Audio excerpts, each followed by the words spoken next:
할렐루야. 아멘.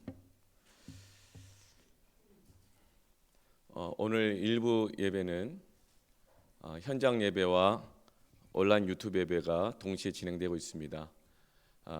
우리 환우들과 그리고 자가격리자들과 그리고 유증상자들의 회복을 위한 온라인 유튜브 예배와 또 현장 예배 동시에 진행되고 있는데요.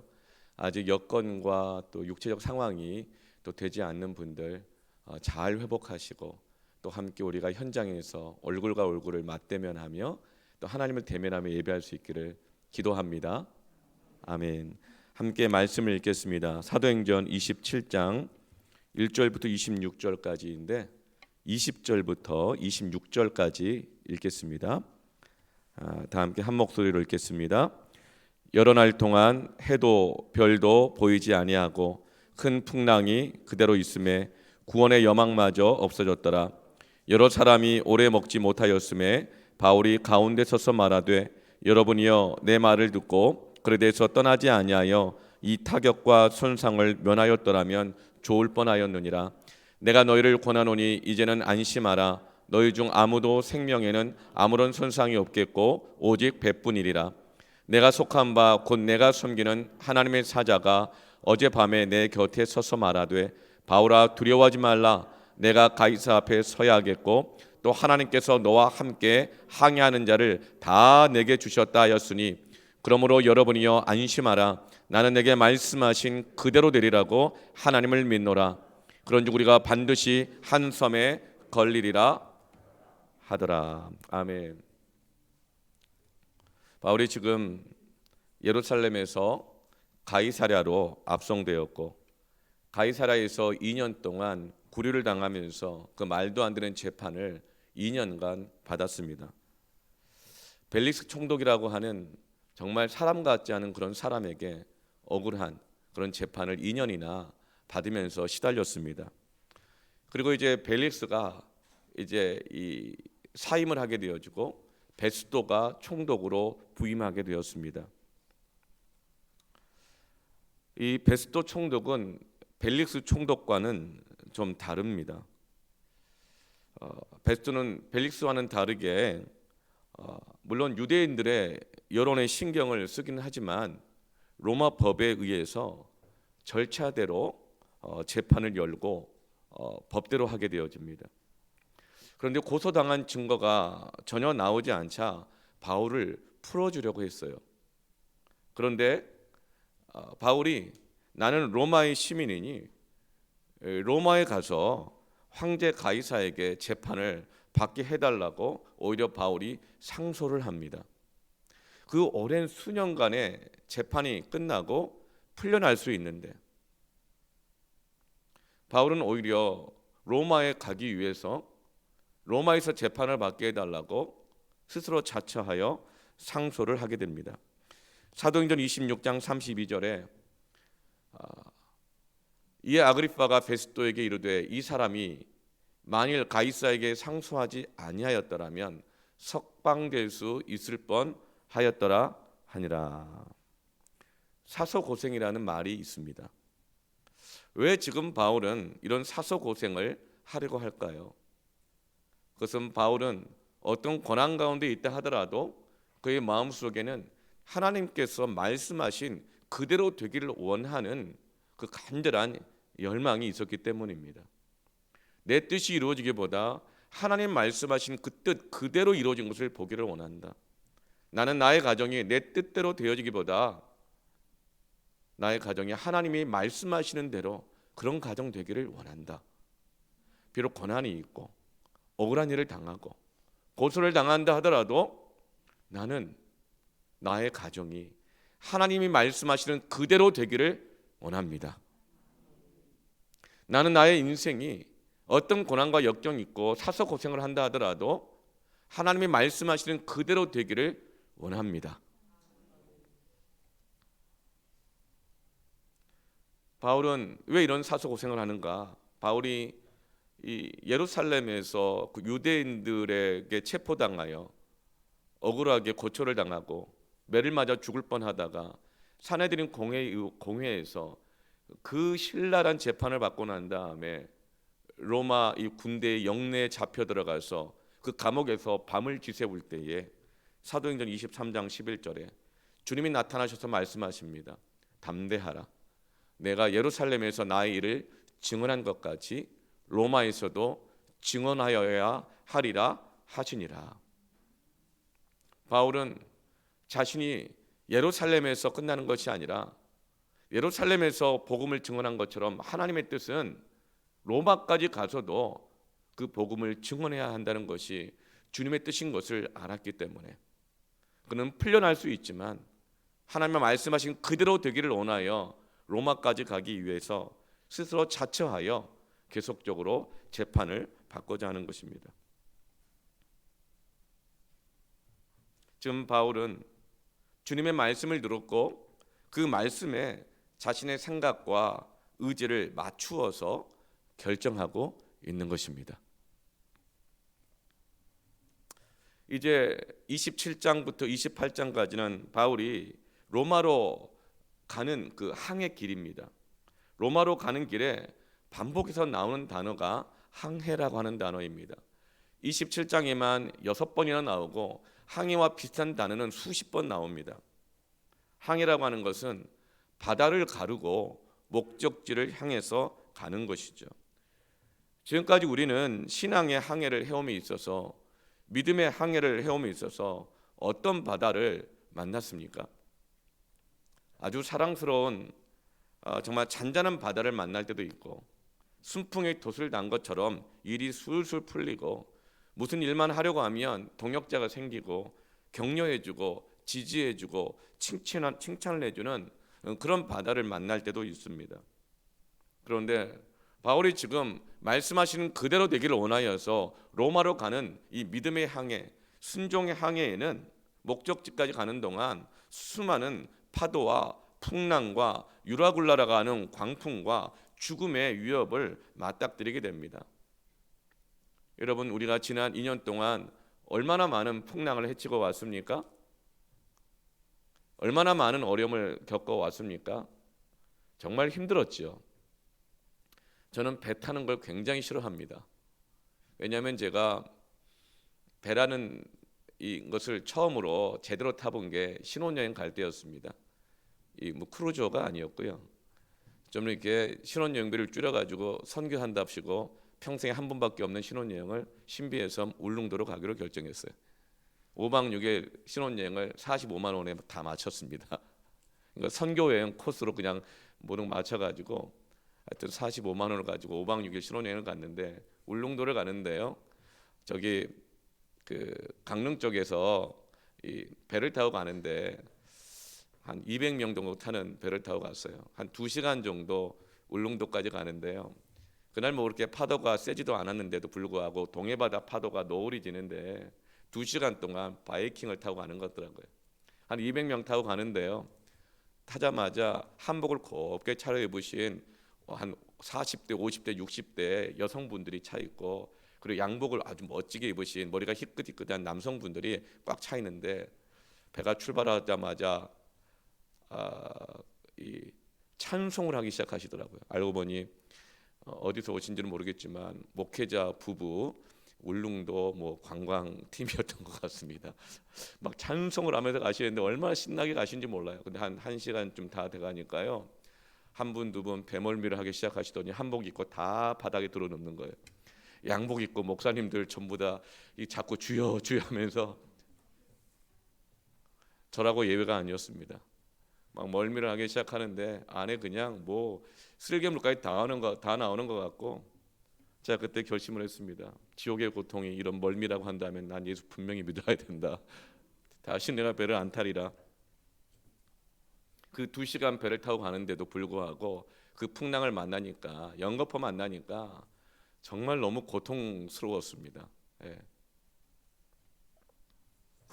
여러분 참 쉽지 않은 지난 2년 동안의 길을 우리는 걸어왔고 또 앞으로도 남은 그런 어려운 길들이 또 우리 앞에 있을 것입니다. 그러나 여러분 분명히 믿으시기 바랍니다. 하나님은 말씀하시는 그대로 이루시는 하나님이십니다. 말씀하신 그대로 이루시는 하나님이십니다. 이렇게 우리가 믿음의 항해를 갈 때, 풍랑을 만날 때 어떻게 해야 될 것인가? 첫 번째로 따라하십시다. 자리에 나를 맞춰라. 사람들은 나에게 맞는 자리를 찾습니다. 이 자리가 나에게 안 맞는다고 생각하면 우리는 너무나도 더 힘들어합니다. 그런데 지금 바울은 말씀대로 순종하여 가는 길에서 어떤 자리에 앉게 되는가? 1절 말씀에 바울과 다른 죄수 몇 사람을 아구스도대의 백부장 율리오라는 사람에게 맡기니, 바울과 죄수 몇 사람을 백부장에게 맡겨졌습니다. 함께 맡겨졌습니다. 그러니까 죄수들과 같은 취급을 받아서 넘겨진 거예요. 이 죄수는 그냥 죄수들이 아니라 사형수들입니다. 이제 로마로 잡혀가게 되면 로마 원형 경기장에서 짐승과 싸우다가, 여러분 바울은 죄수라고 불려지지 않습니다. 왜냐하면 아직 재판 결과가 안 나왔기 때문에 그래요. 가이사랴에서 재판까지 이 죄가 없는 것이 증명되었는데 바울 스스로 가이사 황제에 가서 재판을 받겠다고 말을 했기 때문에 죄수라고 불리지 않습니다. 근데 다른 죄수들이라는 사람들은 뭐냐면 이미 죄인인 것이 판결이 났기 때문에 이제 로마에 가게 되면 원형 경기장에서 짐승과 싸우는 구경거리가 되다가 소모품처럼 사라질 운명들인 것입니다. 이 죄수들은 노예선처럼 끌려가고 있는 거예요. 죽으러 가고 있는 거예요. 그런데 바울은 죄가 없다는 것이 증명되었고, 그리고 앞으로 재판을 받아야 됨에도 불구하고 죄수들과 같이 취급을 받고 있고 죄인들의 자리에 지금 앉고 있습니다. 바울은 지금 그가 하나님이 말씀하시는 대로 로마로 가기 위해서 그 자리를 받아들입니다. 그 자리를 받아들입니다. 여러분, 하나님 말씀하시는 그대로 되기 원하여서 나에게 맞는 자리를 찾아다니는 것이 아니라 하나님 내게 주신 자리에 나를 맞춰 가실 수 있겠습니까? 그때 말씀하시는 대로 됩니다. 빌립보서 2장 5절부터 7절 말씀에 너희 안에 이 마음을 품으라. 곧 그리스도 예수의 마음이니. 예수님은 하나님이 말씀하신 대로 이루어드리도록 하기 위해서 어떻게 했을까요? 그는 근본 하나님의 본체시나 하나님과 동등됨을 취할 것으로 여기지 아니하시고 오히려 자기를 비워 종의 형체를 가지사 사람들과 같이 되셨고. 예수님의 원래 자리는 어디일까요? 하나님과 동등됨의 자리입니다. 그런데 하나님의 뜻을 이루기 위하여서 자기의 것을 비우시고 종의 형체를 가지시고 죄인된 우리와 같은 사람이 되신 것입니다. 하나님께서는 때로는 내 자리가 아닌 것 같은데, 나한테 안 맞는 것 같은데 나를 비우게 하시고 내 안에는 생각, 계획, 나의 기대치, 이 모든 것들을 비우게 하시고 나를 낮추어서 그냥 빈 깡통처럼 확 찌그러뜨리셔가지고 우겨 넣어서 어떤 자리에 나를 배치하실 때가 있습니다. 사랑하는 성도 여러분, 그것 가운데서 주님이 말씀하시는 그대로 되기를 원할 때에 오히려 우리는 그 자리에 나를 맞추기를 바랍니다. 왜 그럴까요? 여러분, 그것은 결코 우리가 비참해지는 자리가 아니라 하나님의 말씀이 이루어지는 자리입니다. 원래 우리 자리는 어디일까요? 에베소 2장 3절부터 이 6절 말씀에 3절에 보면 전에는 우리도 다 그 가운데서 우리 육체의 욕심을 따라 지내며 육체와 마음에 원하는 것을 하여 다른 이들과 같이 본질상 진노의 자녀였더니. 원래 우리의 자리는 진노받을 자리입니다. 죄인들의 자리입니다. 원래 우리는 사형수들이 있어야 될 그런 자리에 있었다는 거예요. 그런데 하나님은 우리를 에베소 2장 5절에서 허물로 죽은 우리를, 그러니까 시체 영안실에 있어야 될 우리를 그리스도와 함께 살리셨고 너희는 은혜로 구원을 받은 것이라. 살리실 뿐만 아니라 또 함께 일으키셔서 그리스도 예수 안에서 함께 하늘에 앉히시니 그리스도와 함께 살리셨고. 여러분, 그래서 이것을 은혜라고 합니다. 여러분, 우리는 자꾸 나한테 안 맞는 자리에 나를 딱 세우시거나 집어넣으시면 왜 나를 이렇게 무시하지? 나를 어떻게 판단하는 거야? 나한테 안 맞는데 날 모르시네? 나를 어떻게 생각하고 있는 거야? 나를 자꾸 평가절하한다고 생각합니다. 그런데 여러분, 오히려 우리는 평가절하된 사람이 아니라 평가절상된 사람들입니다. 하나님의 큰 사랑을 인하여서 죄인으로서는 결코 받지 못할 대우를 이미 받고 있는 것입니다. 그래서 그것을 은혜라고 합니다. 문제는 내가 사람들과 자꾸만 비교하면서 평가절하하거나 평가절상하고 있는 것이죠. 여러분, 지금의 자리가 나에게 억울하고 또 내 형편이 원망스러울 때 원래 우리의 자리를 기억하시길 바랍니다. 받은 은혜에 감사하시길 바랍니다. 사람들이 나를 무시한다고 생각할 때 여러분, 원래 우리는 이미 죽었던 죄인인 것을 기억해야 합니다. 스스로 자기 자신을 상대방보다 평가 절상하여서 네가 뭔데? 네가 뭔데? 내가 어떤 사람인데? 내 자식이 어떤 자식인데? 우리 집안이 어떤 집안인데? 여러분, 원래 나의 자리를 기억하시길 바랍니다. 우리는 근본적으로 받을 수 없는 사랑을 받은 것입니다. 평가 절상된 존재들인 것입니다. 여러분, 그래서 하나님이 나를 보내신 그 자리에 겸손하게 나를 맞추시기를 바랍니다. 나에게 맞는 자리를 찾지 말고 하나님이 나를 세우신 그 자리에 나를 맞추어 가십시오. 그때 말씀하시는 그대로 이루어지는 것입니다. 사람들은 내 자리에 안 맞다고, 나한테 안 맞다고, 자기 맞는 교회 찾아다녀요. 여러분, 결혼해 보세요. 남편이 맞아요? 아내가 맞아요? 내 속으로 난 자식도 나하고 안 맞는데. 여러분, 맞추시길 바랍니다. 그 자리에 머물러서 맞추시길 바랍니다. 하나님 내게 주는 은혜를 기억하면서 맞춰갈 때에 하나님이 말씀하시는 대로 이루어집니다. 자꾸 내 뜻대로 맞는 거 찾아다니다 보면 계속 풍랑에서 헤매고 파손하게 되는 것이죠. 그런데 여러분, 이렇게 맞춰주는 게 잘 맞춰집니까? 발음이 좀 이상해지네.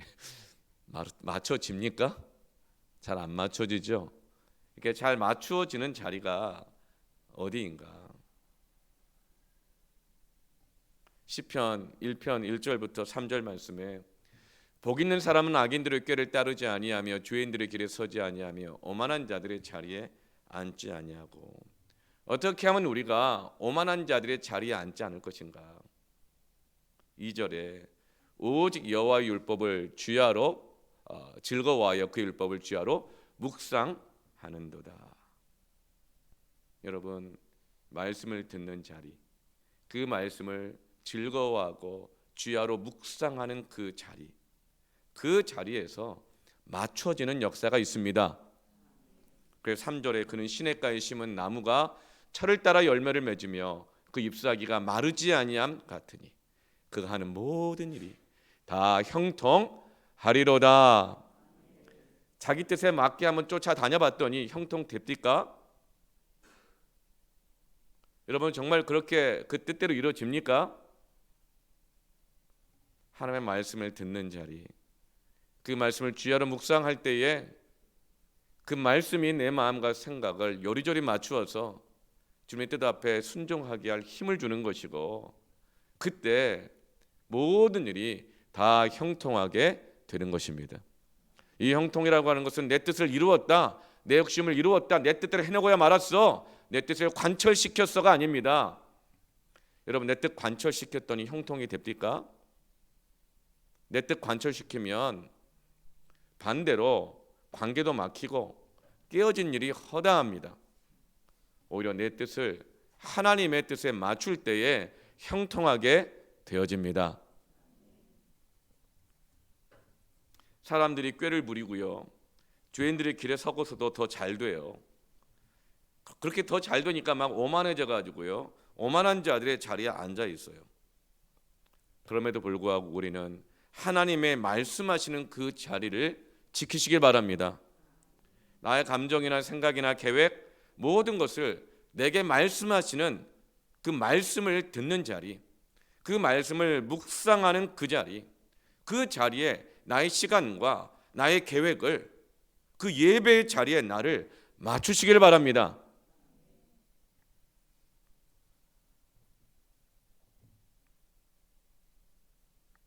내가 있어야 될 그 자리가 어디인가? 나를 보내신 그 자리에 나를 맞추십시오. 두 번째로 따라할까요? 동역자가 되라. 2절 말씀에 가다가 이 동역자가 생깁니다. 이 아시아 해변 각처로 가려 하는 아드라무테노 배에 우리가 올라 항해할세 마게도냐의 데살로니가 사람 아리스다고도 함께 하니라. 아리스다고는 원래 데살로니가에서 바울이 3주 동안 복음을 전할 때에 그 복음을 듣고 예수를 믿게 된 데살로니가 성도였습니다. 그런데 그때 받은 은혜가 너무나 커서 바울과 함께 이 전도 여행에 동참하기로 함께 헌신했습니다. 그런데 바울이 에베소에서 놀라운 부흥의 역사를 일으키고 그 놀라운 부흥의 역사를 경험하면서 에베소 교회가 세워졌는데 결국 바울이 에베소에서 체포를 당하게 되어지자 데살로니가로 어쩔 수 없이 이 아리스다고가 고향 데살로니가로 돌아가게 되어졌습니다. 그런데 고향에서 소식을 들은 거예요. 바울이 결국은 예루살렘까지 가게 되었고 예루살렘에서 가이사랴로 압송되었고 가이사랴에서 2년 동안이나 재판을 받으면서 구리되어 있었는데 놀랍게도 로마로 압송되어 가고 있는 중이라는 소식을 데살로니가에서 들은 거예요. 그때 아리스다고의 마음이 뛰는 것입니다. 아니 가이사랴에서 2년 동안 그 말도 안 되는 재판을 받을 때 바울의 인생이 거기서 끝날 줄 알았는데 정말 말씀하시는 대로 하나님이 바울을 로마로 인도하고 계시는구나. 그러면서 아리스다고는 바울이 있는 곳을 스소문해서 아드라무테노라는 항구에 있다는 소식을 듣고 아드라무테노의 이 항구에 도착을 해서 바울을 만납니다. 그리고 아리스다고는 여기서 놀라운 결정을 합니다. 바울과 함께 가야겠다. 말씀하시는 그대로 이루어지는 것을 보기 위하여 바울과 함께 가야겠다. 여러분 중간에 중단했다가 다시 합류하고 다시 함께 시작하는 것은 쉬운 일이 아닙니다.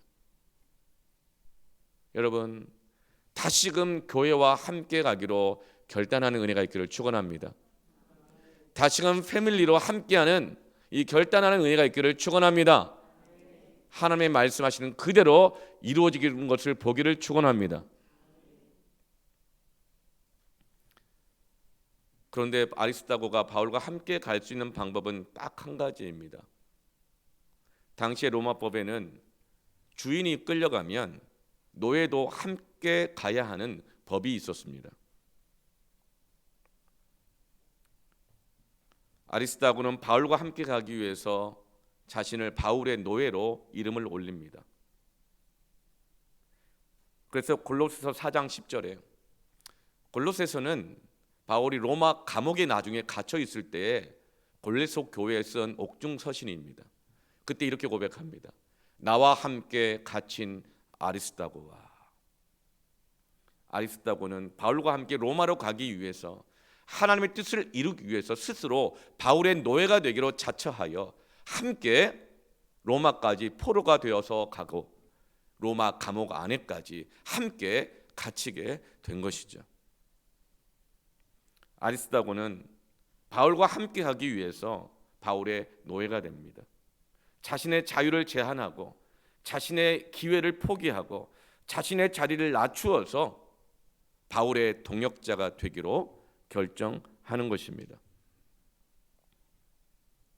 여러분, 세상은요, 동등해야, 평등해야, 혹은 남보다는 더 나은 대우를 받아야 함께 할 수 있다고 생각합니다. 그런데 여러분, 이것은 동업관계죠. 여러분, 하나님이 말씀하시는 그대로 되어지는 동역은 반드시 한쪽 이상이 종이 되어야 가능합니다. 마태복음 20장 28절 말씀에 인자가 온 것은 섬김을 받으려 함이 아니라 도리어 섬기려 하고 자기 목숨을 많은 사람의 대속물로 주려 함이니라. 세상은 동등해야 함께할 수 있다고 말합니다. 평등해야 된다고 말합니다. 가정 안에서도 그렇습니다. 동등해야지, 평등해야지. 그렇지 않으면 함께 못 산다고 그럽니다. 그러나 가정이 하나님의 말씀하시는 그대로 되는 가정 되기 위하여서는 반드시 한쪽 이상이 종이 되어야 합니다. 섬겨야 합니다. 그래서 에베소서 5장 21절에 부부관계에 대해서 이렇게 말씀합니다. 그리스도를 경외함으로 피차 복종하라. 먼저는 아내에게 있어서 남편에게 복종하라고 말합니다. 남편은 아내를 사랑하라고 말합니다. 왜 아내에게는 남편에게 복종하라는 말을 썼을까요? 원래 여성들은 더 관계지향적이고 더 정서적 지향적이에요. 그래서 복종이 잘 안 됩니다. 마음이 통하고 관계가 맺어져야 복종이라는 논리가 통하지 여성들이 잘 안 돼요. 그런데 남자들은 좀 달라요. 남자들은요, 무조건 나보다 나이가 많으면 먼저 수그려 줍니다. 그게 남성들은 이 정서적 관계보다 더 깊게 다가와요, 이게. 그래, 군대 가잖아요. 군대 가면 계급에 따라서 막 따지고 드는 사람 별로 없어요. 군대 가가지고 계급에 따라서 움직이는 걸 막 따지고 드는 사람이 별로 없다고요. 근데 여성들은 쉽게 그게 잘 안 돼요. 아내들이 남편에게 복종할 때에 하나님 말씀하시는 그대로 그 가정이 이루어지는 줄로 믿으시길 바랍니다. 아멘. 그때 하나님의 역사가 작동한다는 거예요.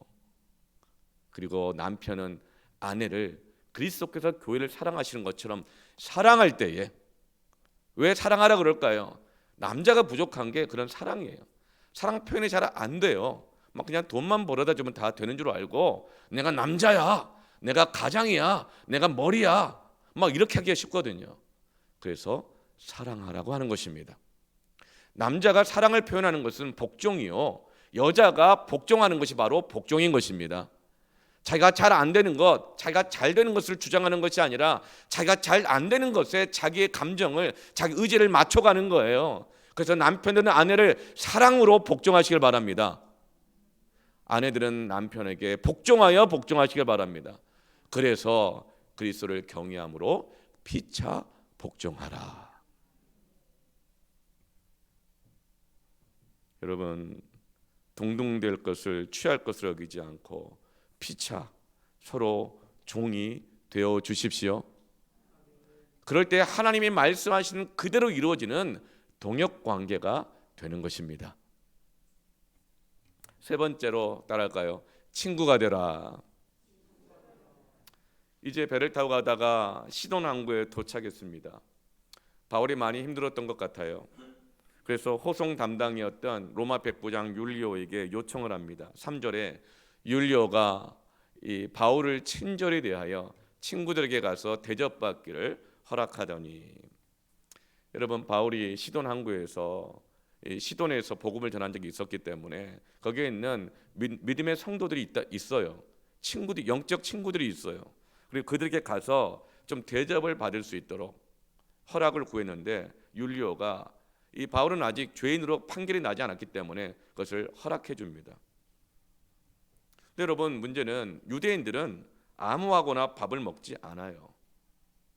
하물며 재판으로 받으러 가든 이 죄수와 함께 있는 사람과 밥을 먹는다고 하는 것은 당시 문화적 상황에서는 쉬운 일이 아닙니다.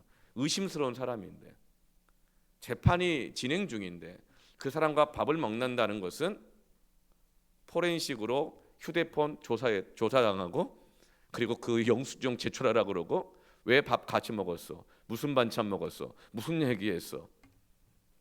밥 같이 안 먹어요. 그런데 이렇게 죄수로 끌려가는 바울을 이 친구들이 대접을 합니다. 사랑하는 성도 여러분, 말씀대로 살아가는 친구들에게, 그런 고초를 당하고 있는 그들에게 대접할 수 있기를 바랍니다. 함께 밥 먹자고 하면 밥 먹으시길 바랍니다.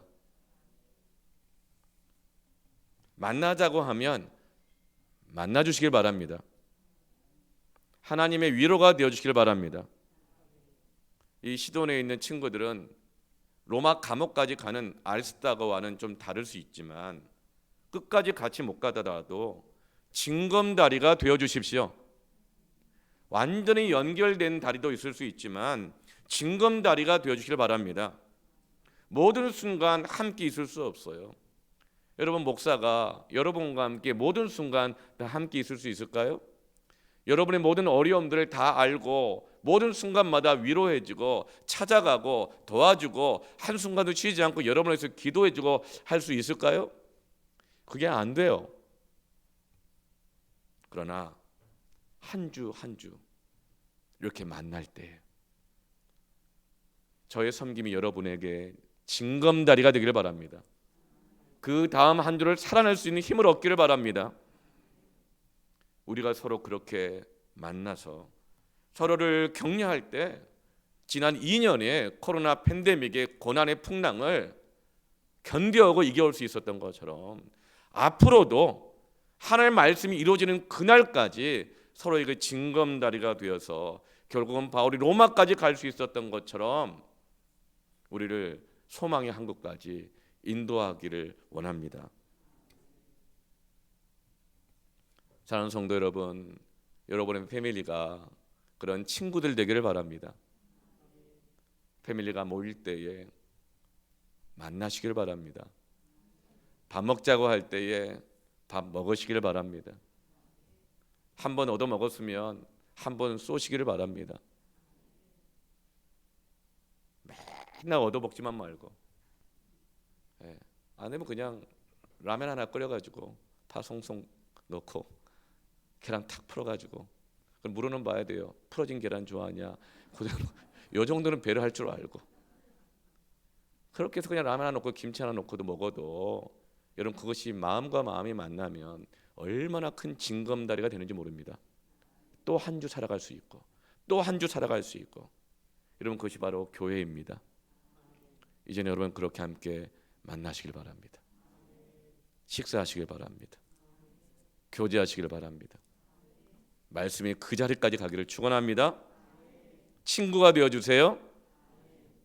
그것으로 네 번째로 따라할까요? 말씀을 대언하라. 여러분, 로마로 가는 중에 그 항해에 많은 어려움을 만납니다. 4절 보면 맞바람이 있습니다.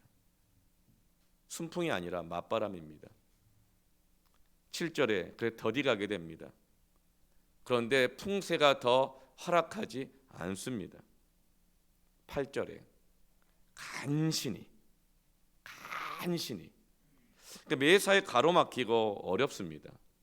여러분, 이렇게 할 때 힘이 다 빠지게 되죠. 그렇게 할 때 어떻게 할 것인가? 여러분, 4절 말씀에 또 거기서 우리가 떠나가다가 맞바람을 피하여 굽으로 해안을 의지하고 항해하여. 여러분, 환경이 맞바람이 될 때가 있습니다. 그 환경을 자꾸만 부닥치다 보니까 막 힘이 빠져요. 환경뿐만 아니라 더 큰 맞바람은 뭐죠? 자꾸 들이받는 사람이 있습니다. 자꾸 토를 달고 딴지를 걸고 반대 의견하는 사람이 있어요. 여러분, 그때 어떻게 됩니까? 따라할까요? 부닥치지 말고 피하라. 여러분, 부닥치지 말고 피하십시오. 이기는 것, 자존심보다 주님의 뜻이 이루어지는 대로 가는 것이 더 중요한 것입니다. 여러분, 허탄한 논쟁과 변론을 피하시고 주님이 말씀하시는 그 방향을 향해서 함께 가기를 바랍니다. 9절과 10절 말씀에 여러 날이 걸려 금식하는 절기가 이미 지났으므로 항해하기가 위태한지라. 너무 어려워졌어요. 바울이 그들을 권합니다.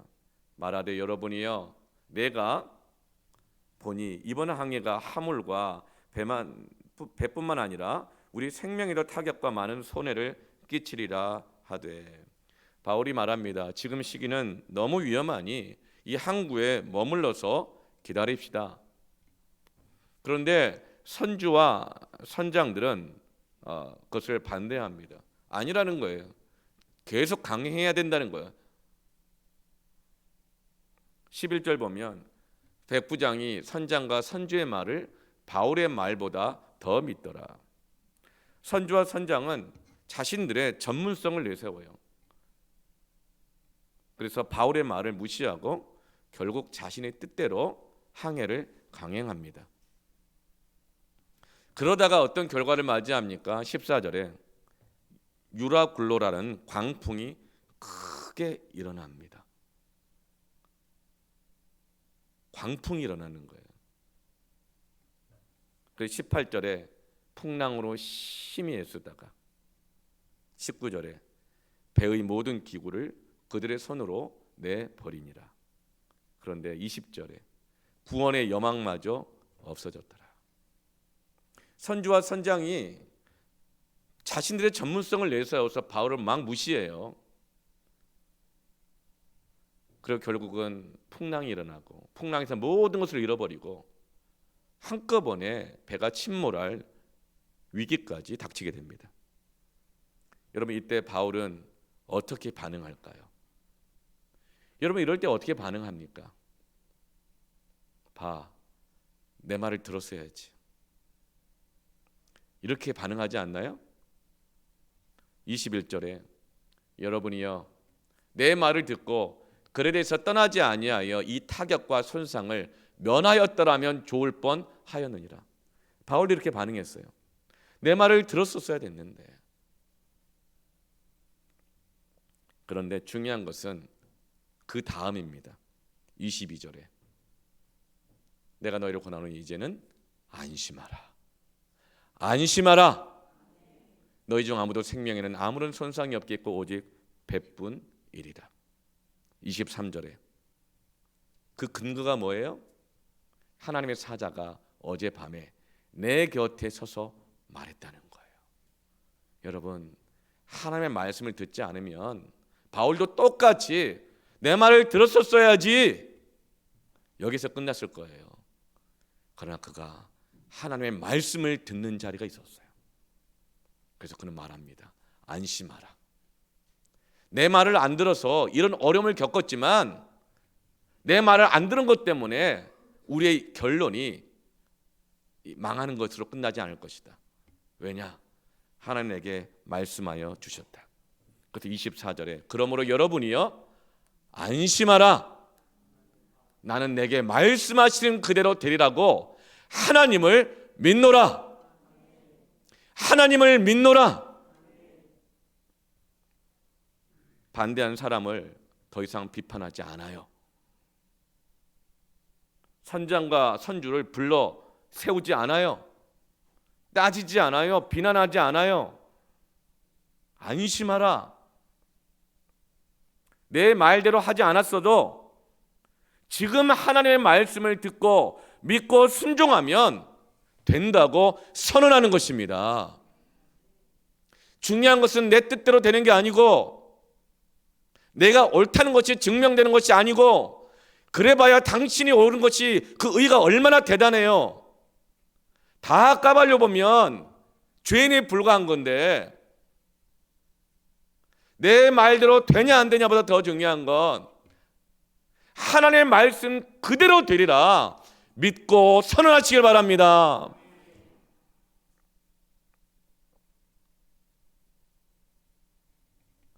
지금 바울은 자신이 들은 말씀을 대언하고 있는 것입니다. 여러분 우리의 운명을 바꾸는 것은 부모 말대로 사는 게 아니에요. 우리 운명을 결정하는 것은 누구 사람 말 듣고 사는 거 아니에요. 하나님의 말씀 그대로 되는 인생 되기 위해서는 말씀을 들어야 합니다. 그래서 누구 권면 안 듣고 조언 안 들어가지고 내가 이 지경이 됐다 하더라도 내 곁에서 지금 말씀하시는 그 말씀을 들으면 안심하라. 다시 한번 내 인생은 말씀하시는 대로 진행되게 되는 것입니다. 이것이 믿음입니다. 지난 2년 동안 어떻게 살아왔든지 간에 어떤 후회를 했든지 간에